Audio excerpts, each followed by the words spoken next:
Case એક doctor couple કે જે રહે છે બોમ્બે, પરંતુ વાઇફ એમના મધરને ત્યાં ડિલિવરી કરવા માટે આવેલ. એમની ફર્સ્ટ ડિલિવરી, અને ફર્સ્ટ ડિલિવરીમાં બાળક ઊંધું હતું, એટલે કે બ્રિજ પ્રેઝન્ટેશન હતું. અમે પ્લાન કરેલો કે ડિલિવરી આપણે 22 કરશું, પરંતુ રાત્રે જ એમને પાણી પડી જવાથી આજે એમને બેબી બોયની ડિલિવરી કરાવીને અમને ખૂબ જ આનંદની લાગણી અનુભવાય છે. નાઉ કમ્સ ધ ફોર્થ કેસ. આ કપલને લગ્ન જીવનને 5 વર્ષ.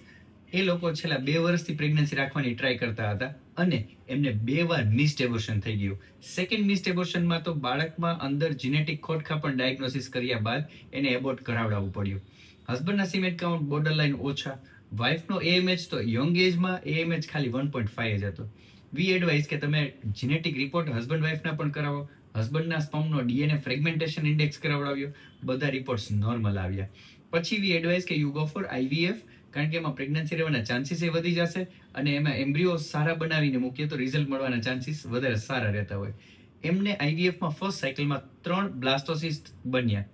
આ 3ને ટ્રાન્સફર કર્યા બાદ આજે ટ્વિન બેબી બોયની ડિલિવરી કરાવીને અમને ખૂબ જ હર્ષની લાગણી અનુભવાય છે.